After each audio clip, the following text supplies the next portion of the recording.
ராமலிங்காபயம்.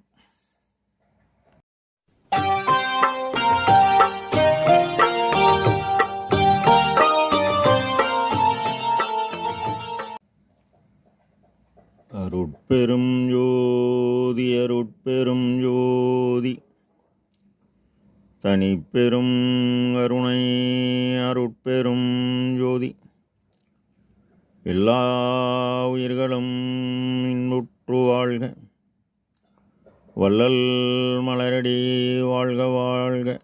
திருச்சிற்றம்பலம். அருட்பெருஞ்சோதி ஆண்டவரின் பரிபூர்ண அருளை அன்னவரயத்தால் பெற்ற அருட்பிரகாசம் பெருமானின் திருவடிகளை மனமொழிமையால் போற்றி பணிகின்றேன் தயவுடன். நாம் செய்த செயலின் விளைவாக இன்ப துன்ப அனுபவங்கள் யாவும் வந்து கொண்டே உள்ளது.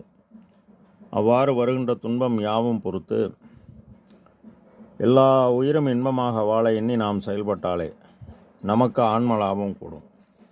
நம் பெருமான் பாமாலை ஏற்றல் என்ற தலைப்பில் முதல் பாடலில் நான் புனைந்த சொன்மாலை நன்மாலை என்று அருளி தான் புனைந்தான் ஞான சபை தலைவன். தேன் புனைந்த சொல்லால் சிவகாம சுந்தரியை தோல் உணர்ந்த நல்லான் தான் தாட்கே நயந்து. அதாவது தாள் என்பது திருவடி. ஞான சபை தலைவன். இதுவரை வேத ஆகமங்களும் அந்த ஏகனைத்தான் பாடியது. சொல் என்பது ஒளி, பொருளுடன் வருவது, அதாவது புல்லாங்குழலின் ஓசை. ஓசை என்பது இயற்கையில் உள்ள ஓசை, கடல் ஓசை, வானத்தின் இடி. இதெல்லாம் எல்லாமல்ல இறைவன் அன்று அவர்களுக்கு, அதாவது நாதம் காற்றின் இயக்கத்தை மட்டும் காட்டினார். இதனை திருமூல மகரிஷி வேதத்தை விட்ட அறமில்லை, வேதத்தில் ஓதத்தகும் அறங்கள் எல்லாம் உள்ளன, தர்க்க வாதத்தை விட்டு அறிவுடையோர் வேதத்தை ஓதியே வீடு பெற்றார்களே என்கின்றார். வேதம் என்பது ஓசை, அது அச்சு மாறாமல் ஓதி வீடு என்கின்ற முத்திநிலை சித்திநிலை பெற்றனர். வேதம் உரைத்ததால் அவர் இறைவன் வேதநாயகனானான். ஆனால் அன்று உறுதி பொருள் 4. அது அறம், பொருள், இன்பம், வீடு. வீடு என்பது சிந்தையும் ஒளியும் செல்லா நிலைமை தாகலின் துறவு எனும் காரணவையால் கூறப்பட்டது என்கின்றார் திருக்குறளுக்கு உறவு எழுதிய பரிமேலழகர். ஞான சபை என்பது அன்றும் புருவமத்தி தான், இன்றும் புருவமத்தி தான். அறிவோர் அந்த இடம் நோக்கிதான் தவம் ஏற்றினர் என அறிவோர் பலரும் பகிர்ந்துள்ளனர். சான்று ஔவையார் நெற்றிக்கு நேரே நிறைந்து ஒளி காணின் முற்றுமழியாது உடம்பு என்கின்றார். வாழை சித்தர் உச்சிக்கு கீழே உள்நாவுக்கு மேலே வைத்த விளக்கு எரியுதடி வாழைப்பண்ணி என்கின்றார். திருமூல தேவநாயனார் 9ஆம் தந்திரம் அற்புத கூத்து என்ற தலைப்பில் 2770 பாடலில் நெற்றிக்கு நேரே புருவத்து இடைவெளி உற்று உற்று பார்க்க ஒளிவிடும் மந்திரம், பற்றுக்கு பற்றாய் பரமன் இருப்பிடம், சிற்றமளமென சேர்ந்து கொண்டனே என்கின்றார். அவர்களுக்கு அன்று நாதம் மட்டுமே காட்டப்பட்டது. இதனை 2436 பாடலில் திருமூல தேவநாயனார் ஓமெனும் ஓசையின் உள்ளே உறைவதோர் தாமம் அதனை தலைப்பட்டவாறே. தாமம் அதனை என்பது ஒளியதனை. ஆனால் அன்றும் புருவமத்திதான், இன்றும் புருவமத்திதான் என நம் பெருமான் உறுதி செய்கின்றார். எம்பொருள் எம்பொருள் என்றே சொல்லும் எல்லா சமயத்துள் எல்லாருக்கும் ஒன்றே. செம்பொருள் என்பது பாரீர். திரு சிற்றம்பலத்தே திருநட ஜோதி, ஜோதியுள் ஜோதியுள் ஜோதி என்கின்றார். அறத்தை குருவாக நின்று குரு சிசிய பரம்பரையில் விளக்கிய இறைவன் இப்பொழுது அவரே குருவாக நின்று அவரே விளக்குகிறார். சுத்த சன்மார்க்கத்தில் எல்லாமல்ல தனித்தலைமை பெரும்பதியாகிய இறைவனே சர்க்குரு. அவரே நம் பெருமானுக்கு ஓதாது உணர்ந்திட ஒளியளித்து ஆதாரமாக நின்று எல்லா உண்மையும் வெளிப்படுத்துகிறார். அன்று திருமூல மகரிஷி உள்ளம் பெருங்கோயில், ஊனுடம்பு ஆலயம், வள்ளல் புராணுக்கு வாய் கோபுரவாசல், தெள்ளம் தெளிந்தாருக்கு சீவன் சிவலிங்கம் கள்ள புலனைந்தும் காலாம் அணிவிளக்கு என்றார். ஆனால் இன்று இந்த உடலாலயத்தில் எல்லா உயிரிலும் இறைவன் உள்ளதாக கூறுகிறார். அகவலில் 9774வது வரியில் உயிருள் யாம் எம்முள் உயிர் இவை உணர்ந்தே உயிர்நலம் பரவுக என்று உரைத்தமை சிவமே எனவும் 970வது வரியில் உயிரலாம் பொதுவில் உளம்பட நோக்குக சுயிரலாம் விடுகன செப்பிய சிவமே எனவும் மகாதேவ மாலை முதல் பாடலில் உலகநிலை முழுதாகி ஆங்காங்குள்ள உயிராகி உயிருக்கு உயிராம் ஒளி தானாகி எனவும் உறுதி செய்கிறார். பெருமான் அன்பே சிவமாகி கருணையே வடிவாகி பாடுகிறார். நாதம் என்பது காற்றின் இயக்கம். சொல், செயல், நினைப்பு, கருத்து, பாடுவது எல்லாம் காற்றின் இயக்கம். இவர் தன் செயல் யாவும் இறைவனின் செயலாக்கி எவ்வித எதிர்பார்ப்புமின்றி எவ்வித ஆதாரமில்லாத இலைகள் பசியை போக்குகிறார். இது மேலான புண்ணிய செயல். இந்த செயலால் இவருக்கு ஆற்றல் கூடுகிறது. பசி என்பது இறைவனால் உயிர்களுக்கு வழங்கப்பட்ட உபகார கருவி. இதனால் உபகார சக்தி இந்த ஆற்றலை ஆன்மறிவுடன் கூட்ட உலகறிவு கடந்த அருளறிவு பெறுகிறார் நம் ஐயா. அதனால்தான் தன் இறை அக அனுபவமாக அகவலில் 998வது வரியில் அருளறிவு ஒன்றே அறிவு மற்றெல்லாம் அருளறிவு என வகுத்தமை சிவமே எனவும், மேலும் 982வது வரியில் அருள்நெறி ஒன்றே தெருள்நெறி மற்றெல்லாம் இருள்நெறி என எனக்கு இயம்பிய சிவமே எனவும், திருவருட்பா 3575 பாடலில் கருணையே சிவமும் பொருள் என காட்சி பெறுக மற்றெல்லாம் மருள் நெறி நீ எனக்கு அறிவித்த வண்ணமே பெற்றிருக்கின்றேன் எனவும் கூறுகிறார். முன்பு ஔவையார் விநாயகர் அகவலில் மூலாதாரத்து மூண்டலு கணனை காலால் எழுப்பி கருத்து அறிவித்தே என்றார்.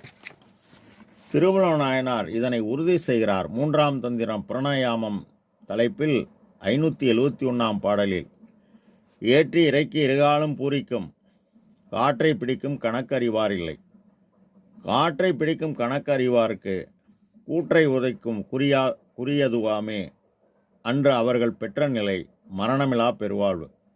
தவம் இயற்றி 6 ஆதாரம் கடந்து நிராதாரமடைந்து முத்திநிலை சித்திநிலை ஏற்றி அடைந்து பாமாலை ஏற்றினர், பாடினார்கள்.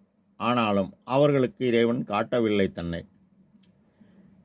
ஏகா அநேகா என ஏத்திடும் மறைக்க எட்டாத நிலையே நான் எட்டிய புன் மலையே என்கின்றார். காரணம், தவம் மாறுபடுகிறது. பெருமான் ஜீவகாருண்ய ஒழுக்கமே தவம் என முதற் பகுதியில் கடவுளின் இயற்கை விளக்கமாகிய அருளை ஜீவகாருண்ய ஒழுக்கத்தினால் பெறக்கூடுமல்லாது வேறு எந்த வழியாலும் சிறிதும் பெறக்கூடாது என்று உறுதியாக அறிதல் வேண்டுமென 3ஆம் பத்தியில் பதிவு செய்கின்றார்.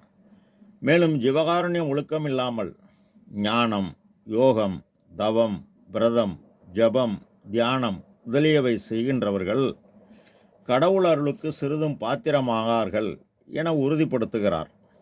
அருள் என்பது கடவுள் தயவு, கடவுளின் இயற்கை விளக்கம். ஜீவகாருண்யம் என்பது ஜீவர்கள் தயவு, ஜீவர்கள் ஆன்ம இயற்கை விளக்கம்.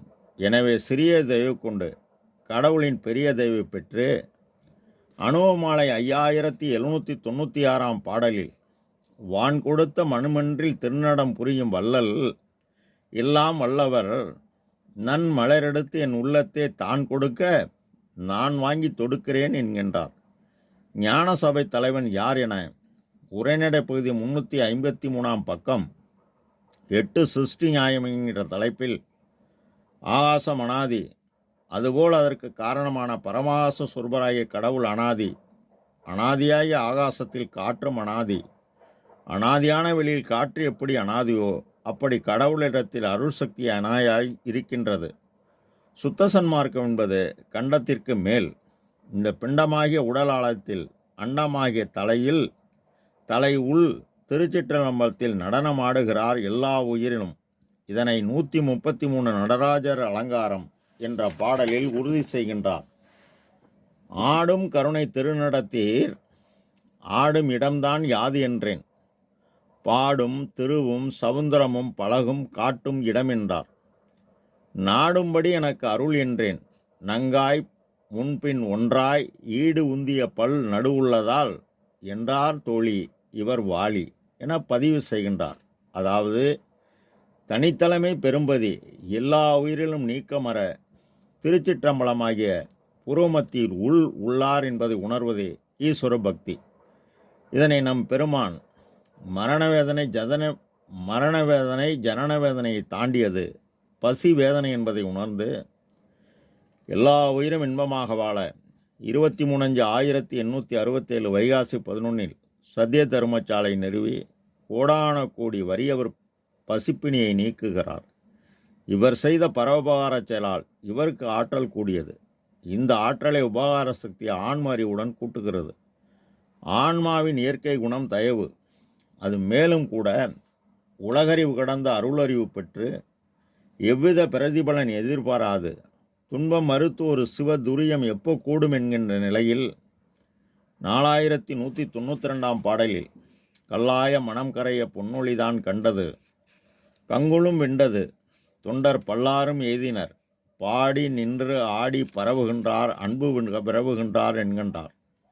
பெருமான் புறத்தில் தடைபடாத உயிர்கருணையும் அகத்தில் இந்த உடலாலயத்தில் இறைவன் இருப்பிடமாகிய புருவமத்தியில் மட்டுமே கவனம் வைத்து செயல்பட்டதால் 4196 பாடலில் பதம் பிடித்தவரெல்லாம் அம்பலப்பாட்டே பாடினர் ஆடினர் பரவுகின்றார் எனவும் 4215 பாடலில் பாடும் சிறியன் பாட்டனைத்தையும் பழிக்க கருணை புரிந்தாய் என்கின்றார்.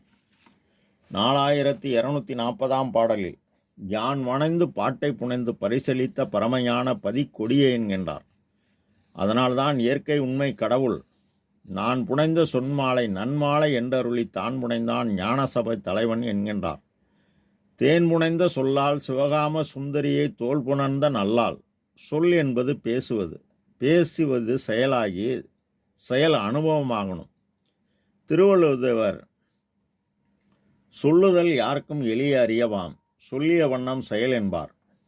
இதனை உரைநட பகுதி 401 பக்கத்தில் ஷடாந்த சமரச சுத்த சன்மார்க்கம் என்கின்ற தலைப்பில் சன்மார்க்கம் என்பது சத்தோகுணம், சத்தோகுணமுடைய மார்க்கமே சமய மார்க்கம், சமய சன்மார்க்கம். சத்துவ சம்பந்தமுடைய மார்க்கம் யாதனில் சத்போதம், சத்கர்மம், சத்சங்கம், சத்காலம், சத்விசாரம், சத்பாத்திரம், சச்சனனம், சச்சகை செய்கை இந்த 8 நிலையும் சத்துவ சம்பந்தம் உடைய சொல் நாம் கடைசி வரை கடைபிடித்து பயிற்சி செய்து முயன்று இதனை அனுபவமாக்க கொல்லாமை, பொறுமை, அடக்கம், சாந்தம், இந்திரிய நிகிரகம், ஆன்ம ஏற்க குணமாகிய ஜீவகாருண்யம். ஆக ஜீவகாருண்யம் செய்ய செய்ய சொல் பொருளாகி பொருள் அனுபவமாகணும். நம் பெருமான் தன்னுள் தலைவனை கண்டு கலந்து கனிந்து வெளியப்படுத்திய இறை அழக அனுபவ பாமாலை சிவகாம சுந்தரி. சி என்பது பரமஸ்வரூபர் இறைவன் சிகரம் பேரொளி. வா என்பது தடையற்ற இயக்கமாகிய பேராற்றல் பகரம். உடலாலயமாகிய பிண்டத்தில் அண்டம் தலை. இதில் அகரம் அவர் ஆன்ம சிற்றணு ஒளிக்குள் ஒளியாய் நின்று அவர் இயக்க உகரம்பு உகராகியமாகிய காற்று ஜீவனை ஜீவித்து ஜீவன் வாழ்கிறது. இந்த ஆன்ம ஒளி காம விருப்பு வெறுப்பற்ற நிலையில் வேண்டுதல் வேண்டாமை இன்றி இறைவனின் திருவடி பற்ற சுந்தரியாகிய மனத்துக்கண் மாசலன் ஆகி உரைமடம் கடக்கின்ற போது தோல் புணர்ந்த நல்லால். பாலுடன் காப்பித்தூள் கூடினால் பிரிக்க முடியாது.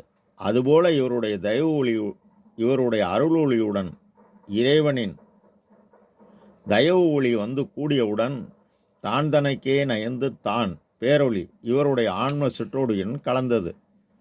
இதனை 4240 பாடலில் யான் வணைந்த பாட்டை புனைந்து பரிசளித்த பதியே. இப்போ இருவரும் ஒருவராகிட்டார். 4456 பாடலில் தானே அருளானான், தானே பொருளானான், எல்லாம் அல்ல தானானான், தானே தான் ஆனானான், என்னுடைய நாயகனானான், ஞானவானானான், அம்பலத்து எம்மான் என்கின்றார். மேலும் நானே தவம் புரிந்தேன், நானே களிப்படைந்தேன், தேனே எனும் அமுதம் தேக்கம் உண்டேன், ஊனே ஒளி விளங்க பெற்றேன், உடையான் இணைத்தான், அலி தர்மம் விளங்க தூக்கி அணைத்தான் என்கின்றார். ஆக நாமும் அவர் கூறியபடி செயல்பட்டால் நமக்கு எல்லாம் செயல்கூடும் என இப்பாமாலையில் உறுதி செய்கின்றார். ராமலிங்காபயம். திருச்சிற்றம்பலம்.